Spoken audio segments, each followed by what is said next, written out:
गोटिए जंगल रे मांकड़टीए रहुथिला। से दिन जाक जंगल रे बुली फलमूल खाउथिला।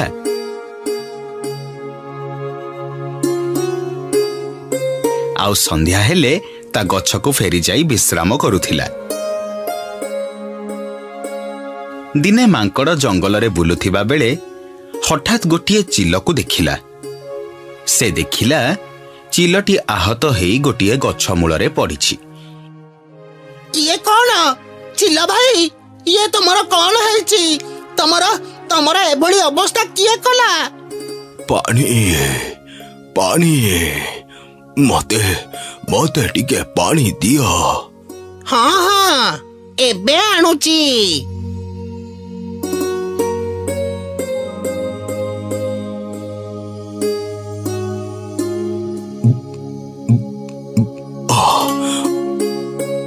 ओहो धन्यवाद मांकड़ भाई। हेले तमर एमिति अवस्था किए कला? मु चिलिका बुलिबाकू जाइथिली। फेरिबा बेलकू राति हेई जाइथिला। तेणु भाबिली मु मो जंगल को न जाई आज एठी एई जंगल रे विश्राम करिबी। हेले कौन हैला चिल भाई? मो भूल बसतः गोटिए चिता बाघर गुंफा उपरे जाई विश्राम करुथिली। सेतिकी बेले से चिता बाघ आउ ता बाघुणी मिसी मो उपरे आक्रमण कले। तमे व्यस्त हुआनी भाई, मु तुमको तम जंगल रे नहीं छाड़ी देबी। पारिबनी भाई, मो जंगल एठू बहुत दूर रे। सेठी पहुंचीबाकू तुमको 5 दिन समय लागी जीवो। एई गोटे कथा, मु जेमिति हौ तुमको नहीं छाड़ी देई आसीबी।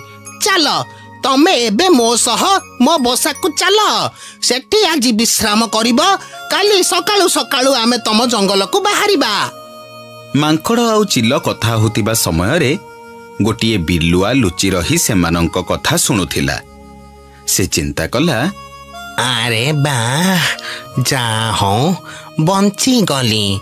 आज मांकड़ आउ चिल्लों को शिकार करी बाघ मामू पाख को नहीं जीवी। से ए 2 जन को देखिले बहुत खुशी है जीवे। बिलुआ चिल आउ मांकड़ंक पाखरे जाई पहुंचिला। से तांको कहिला, अरे कुआड़े जाऊच भाई माने? आमे जुआड़े गले तमर कौन अछि?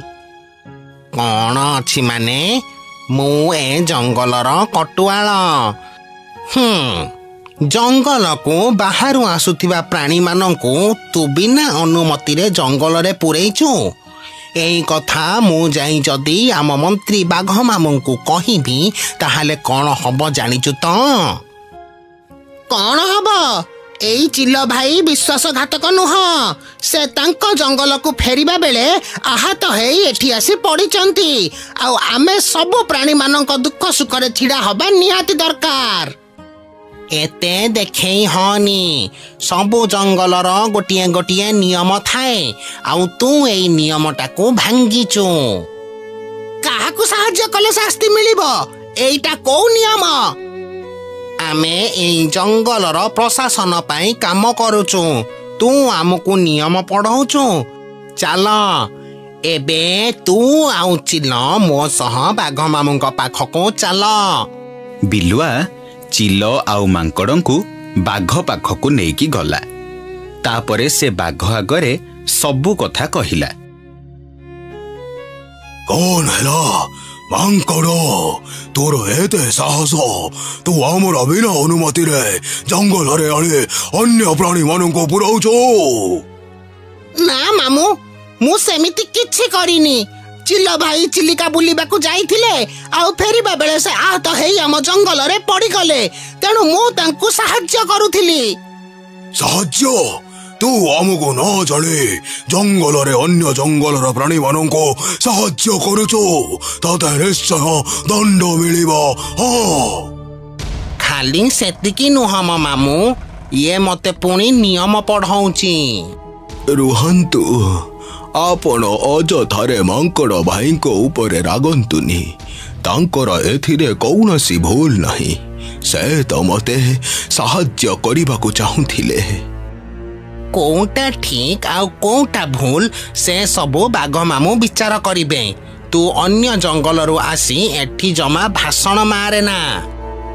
ଶୁଣ ବିଲୁଆ, ଏଇ 2 ଜଣ ହଉଛନ୍ତି ଅପରାଧୀ, ତେଣୁ ଆଜି ଏଇ 2 ଜଣଙ୍କୁ ମୋ ମୃତ୍ୟୁ ଦଣ୍ଡ ଦେବେ। ବାଘ ଆଉ ବିଲୁଆଙ୍କ କଥା ଶୁଣି ମାଙ୍କଡ଼ ଗୋଟିଏ କଥା ମନେ ମନେ ବିଚାର କଲା। ସେ ସାଙ୍ଗେ ସାଙ୍ଗେ ଚିଲକୁ ତା ପିଠିରେ ବସେଇ ଦୌଡ଼ି ପଳେଇଲା। ବାଘ ଆଉ ବିଲୁଆ ବି ମାଙ୍କଡ଼ ଆଉ ଚିଲଙ୍କ ପଛରେ ଗୋଡ଼େଇଲେ। ସେପଟେ ଚିଲ ନ ଫେରିବାରୁ ତା ଜଙ୍ଗଲର ସବୁ ପକ୍ଷୀମାନେ ଚିଲକୁ ଖୋଜିବାକୁ ବାହାରିଲେ। ମାଙ୍କଡ଼ ଚିଲକୁ ଧରି ତା ଜଙ୍ଗଲ ଆଡ଼କୁ ଧାଇଁଲା।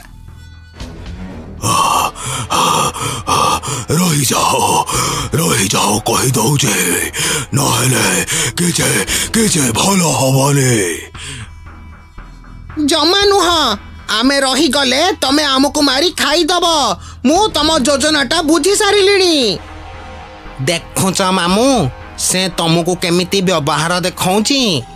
ଚାଲ ଆଜି ୟାଙ୍କୁ ଛାଡ଼ିବାନି। ବିଲୁଆ କଥା ଶୁଣି ବାଘ ବହୁତ ଜୋରେ ରାଗିଗଲା ଆଉ ମାଙ୍କଡ଼ ପଛରେ ଗୋଡ଼େଇଲା। କିଛି ବାଟ ପରେ ଗୋଟିଏ ବଡ଼ ପୋଖରୀ ପଡ଼ିଲା। ମାଙ୍କଡ଼ ପୋଖରୀ ପାଖରେ ଥିବା ଗଛରେ ଚଢ଼ି ଚିଲ ସହ ପୋଖରୀ ଡେଇଁ ପଳେଇଲା। ହେଲେ ବାଘ ଆଉ ବିଲୁଆ ନିଜକୁ ଅଟକେଇ ପାରିଲେ ନାହିଁ। ସେମାନେ ସିଧା ଯାଇ ପୋଖରୀ ଭିତରେ ପଡ଼ିଲେ।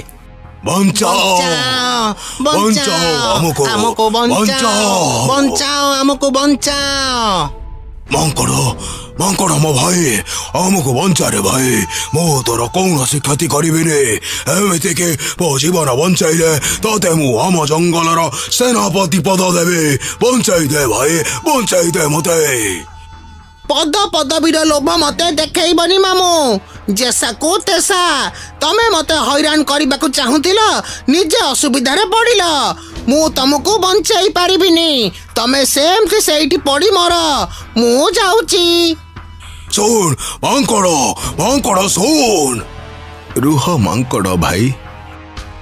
କଣ ହେଲା? ଏମିତି କରନି। ବାଘ ମାମୁଁ ଆଉ ବିଲୁଆ ଭାଇ ଯେତେ ଯାହା ହେଲେ ବି ତମ ଜାତି ଭାଇ। ତମ ଜଙ୍ଗଲର ପ୍ରଶାସନ ତାଙ୍କ ଉପରେ ନିର୍ଭରଶୀଳ। ତମେ ଏମିତି କରନି। ତାଙ୍କର କିଛି ହେଇଗଲେ ଜଙ୍ଗଲର କଣ ହବ? ଚିଲର ଅନୁରୋଧ ରଖି ମାଙ୍କଡ଼ ବାଘ ଆଉ ବିଲୁଆଙ୍କୁ ବଞ୍ଚେଇଲା। ଧନ୍ୟବାଦ ଚିଲ, ଆମେ ତତେ ଭୁଲ ବୁଝୁଥିଲୁ। ଲୋଭରେ ପଡ଼ି ମୁଁ ତୋ ଉପରେ ଅନ୍ୟାୟ କରିଯାଇ ମତେ କ୍ଷମା କରିଦେ। ହଁ ଚିଲ, ମତେ ବି କ୍ଷମା କରିଦେ।